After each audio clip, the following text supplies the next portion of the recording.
नमस्कार दोस्तों, हमारी आज की कहानी है बहू ने उठाया सास की दी हुई आज़ादी का गलत फ़ायदा।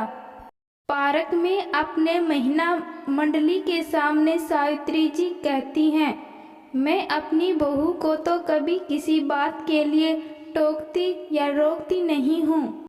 मेरी तरफ से उसे पूरी आज़ादी रहती है। अरे मैं आज़ाद ख्याल की सास हूँ, कोई पुराने जमाने की सास थोड़ी न हूँ। उनकी सहेली देवकी जी बोली, देखना कहीं आपका ये आज़ादी वाला ख्याल आप पर ही भारी ना पड़ जाए। जहाँ बहू सास के पैर दबाती है वही आपको बहू के पैर ना दबाने पड़ जाए। सारी महिलाएं जोर जोर से हंसने लगी। सावित्री जी बोली, आप ये भूल रही हो, बहू बहू होती है और सास सास ही होती है। मेरी आज़ादी का वो गलत फ़ायदा उठाए, ऐसा मैं कभी होने नहीं दूंगी। दूसरी महिला बोली, जब चिड़िया दाना चुग जाए और फुर से उड़ जाएगी तब आप क्या लोगी। वो बोली, अरे मैंने उसको घर में अपने तरीके से रहने पहनने और घर को संभालने की आज़ादी दी है, तो क्या गलत किया है। जैसे मैं आप लोगों के साथ यहाँ बैठती हूँ, वो भी अपने घर में कभी कभी सहेलियों को बुलाती है, पर घर भी तो संभाल लेती है, मेरे लिए कोई काम नहीं रखती है। थोड़ी देर में सावित्री जी की बहू वहाँ आई और बोली, मम्मी जी आपका खाना बनाकर रख दिया है।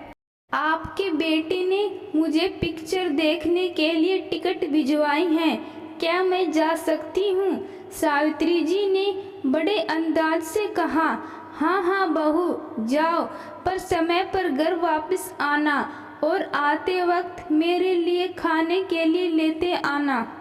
बहू चली गई। सावित्री जी ने अपने चश्मे को सीधा करते हुए कहा, जो पंख लगाना जानती है वो पंख कतरना भी जानती है। आप चिंता मत करो, मैं सास के नाम को खराब नहीं होने दूंगी।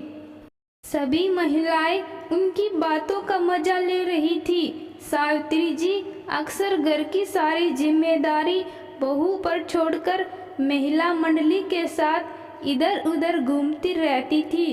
कभी मंदिरों में, कभी दूसरों के घर में हो रहे कीर्तन भजन में।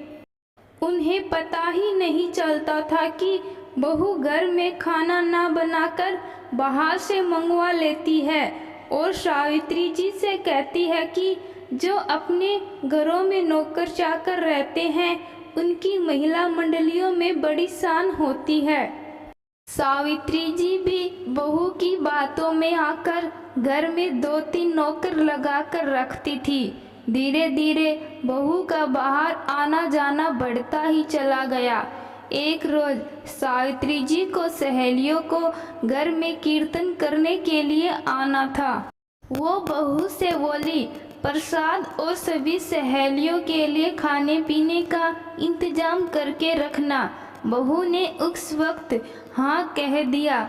जब सारी औरतें आई तो बहू वेस्टर्न कपड़ों में थी।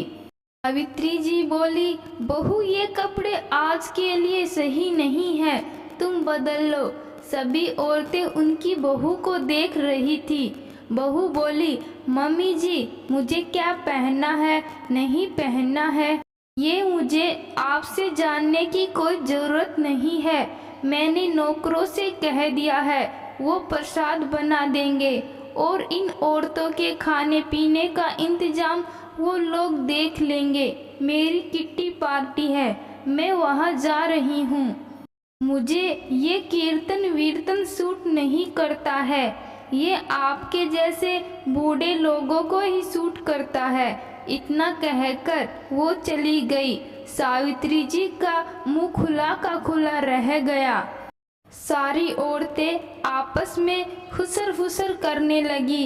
एक बोली, अपनी बहू को इतनी भी आज़ादी नहीं देनी चाहिए थी, आपने तो आज़ादी देकर अपने ही पैर पर कुल्हाड़ी मार ली।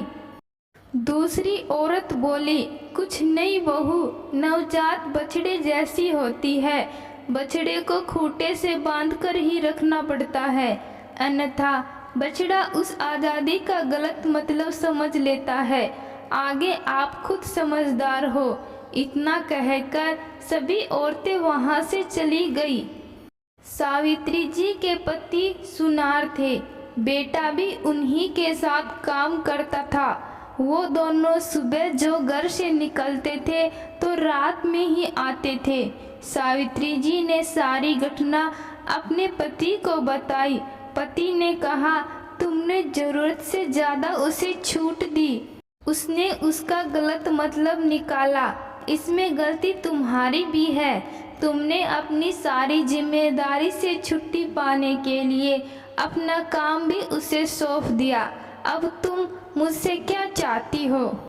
सावित्री जी बोली, मैं अपनी गलती के लिए आपसे माफ़ी चाहती हूँ। मैं अपनी गलती और सारी जिम्मेदारियों को फिर से ठीक करना चाहती हूँ। बस आपसे मदद की उम्मीद करती हूँ। मैं जैसा जैसा आपसे कहती हूँ, बस कृपया करके इतना कर दीजिए। फिर सावित्री जी ने अपने पति के साथ मिलकर एक योजना बनाई। अगले दिन सुबह सावित्री जी का बेटा दुकान पर जाने लगा तो पिता बोले, तुम्हें दुकान पर जाने की ज़रूरत नहीं है। बेटा बोला, क्यों पापा, मुझसे कोई गलती हो गई? सावित्री जी बोली, गलती तो तुम्हारी पत्नी ने की है, जो उसने समाज के सामने मेरी नाक कटवा दी। बेहतर होगा तुम दोनों अपने रहने खाने का इंतजाम कर लो। कुछ दिन तक घर में ऐसा ही चलता रहा। बेटे ने अपनी पत्नी से बात की तो पत्नी बोली, चलिए हम दोनों अलग रह लेते हैं, मुझे भी पूरी आज़ादी चाहिए। बेटा बोला, माँ ने तुम्हें इतनी आज़ादी दी पर तुमने उसका गलत फ़ायदा उठाया। तुम भूल रही हो, आज भी मैं अपने पिता के अंदर ही काम करता हूँ।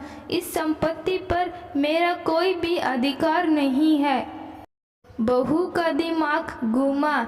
यह कैसी बात कर रहे हो आप? संपत्ति आपके नाम नहीं है। फिर बहू को धीरे धीरे उसे अपनी गलती का एहसास हुआ।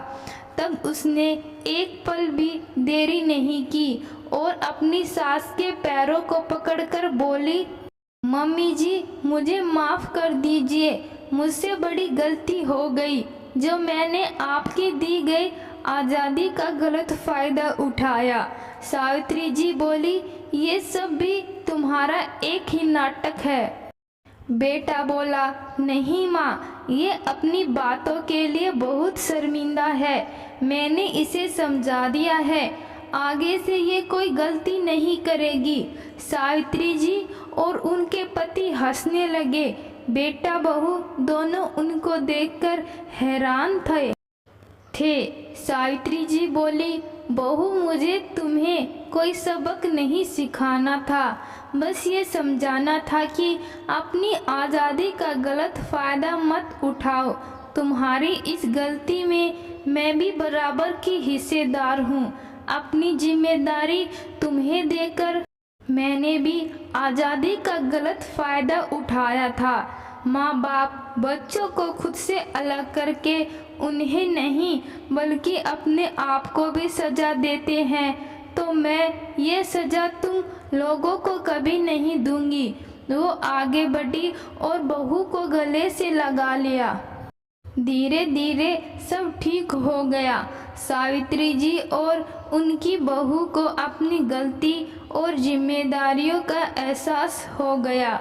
उन्हें देखकर बाकी महिलाओं को भी ये सबक मिला कि बच्चों को ज़रूरत से ज़्यादा आज़ादी देकर अपने ही पैरों पर कुल्हाड़ी नहीं मारनी चाहिए। तो दोस्तों, आज की कहानी आपको कैसी लगी कमेंट बॉक्स में ज़रूर बताना। कहानी अच्छी लगी कहानी को लाइक शेयर और चैनल को सब्सक्राइब जरूर करना। धन्यवाद।